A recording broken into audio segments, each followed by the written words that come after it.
You know, as President Kennedy said, President Kennedy addressed our parliament, and he said, geography made us neighbors, history made us friends, economics made us partners, and necessity made us allies. Those whom nature hath so joined together, let no man put asunder. So what has then gone wrong if the relationship is so solid and practical? Well, I think we have to go backwards in time to see how we got here. Just 10 years after the power of Western capitalism had buried rusted-out Soviet communism, we provided a new opening for an authoritarian powerhouse to quietly and rapidly sneak up on us. Beijing's communist regime was able to pursue economic enrichment without the corresponding political liberalization that the West had expected. And then one day, the West woke up, and we found that much of our industrial heartlands had been hollowed out, and regions were collapsing from job outsourcing. Our economies were reliant on a country that was, at best, a serious rival, and at worst, a hostile threat. Now, I seek no fight with China or its people, who constitute a brilliant and extraordinary civilization. In fact, if we're being honest with ourselves, China and its people have been outworking, outsmarting, and out-hustling us in the West for the last 30 years. This is a country that went from having 80% of its people living on less than $1 a day to being the second biggest economy in the world in 50 years. It has never happened. But China's rise has come at a serious cost to political and economic freedom in the world. And too often, Western countries and corporate interests have enabled it, sometimes naively, sometimes cynically. We, Canada and the United States, cannot afford to continue to ignore the ways in which Beijing's communist regime has used its growing economic power to threaten our vital interests. President Trump's efforts to prepare and protect the United States from this growing challenger, which is a regime, by the way, that our own Prime Minister in Canada called the single biggest threat to Canada, is fully founded. Canada, however, should be seen as a friend and not a foe in that effort. Instead of treating each other as rivals, Canada and the U.S. should look at the big picture.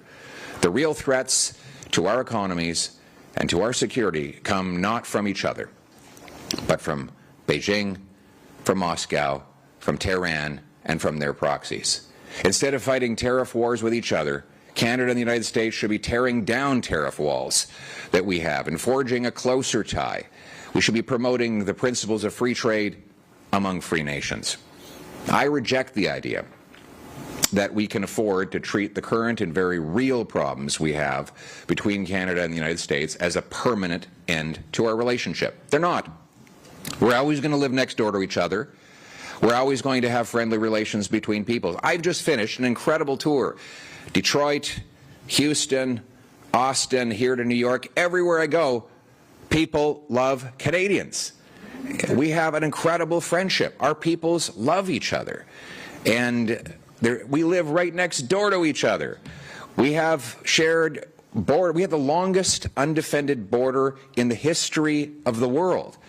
And as you know, geography is permanent. No one can call a realtor and just move somewhere else. And the truth is, we wouldn't want to. This relationship has been a spectacular success over 2 centuries. My goal, therefore, is to rebuild that relationship, to promote free trade, to end U.S. tariffs on aluminum, autos, and lumber, to name a few.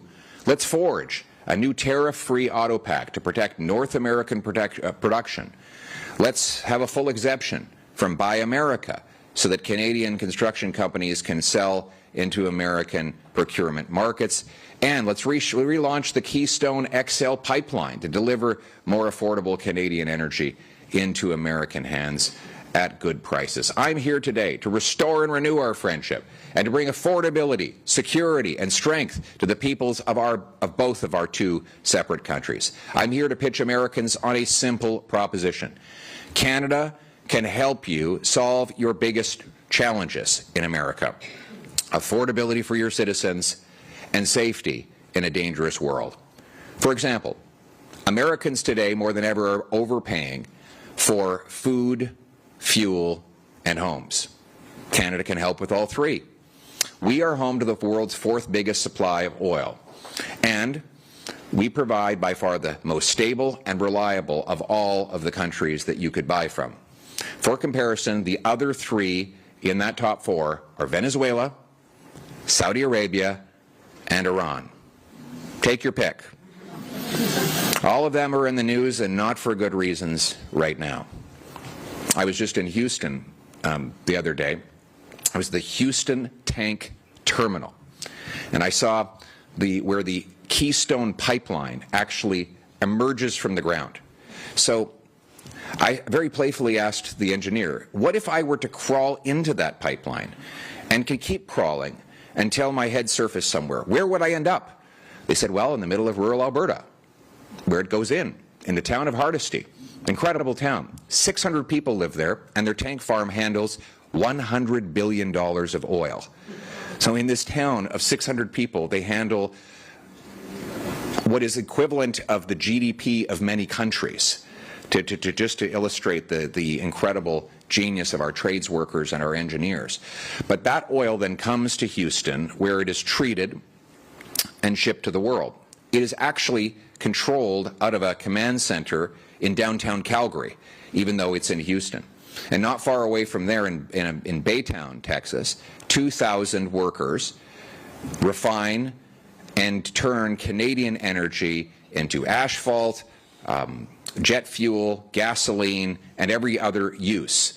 I just want to put this into perspective, because it is true that Canada has a trade surplus with the United States of America for one reason, because we sell the United States an enormous quantity of underpriced natural resources, which you then feed into your industry and turn around at massive profits to your people. The $100 billion of oil that we sell the United States of America is converted into $350 billion of products that you consume or sell to the rest of the world. And the difference goes into the paychecks of your workers. 70% of our exports to the United States of America is not for end-use consumption, but for production and increased value that you add to those things. So in other words, we are not competing with you for production. Canadian workers are not replacing American workers in the supply chain. We are feeding into your supply chains, and you are massively increasing the value and turning that value into bigger paychecks, particularly for blue-collar, working-class Americans. And it is ironic that because we have not built up more infrastructure east-west in our own country, we're effectively using your workers are able to use our resources for their paychecks.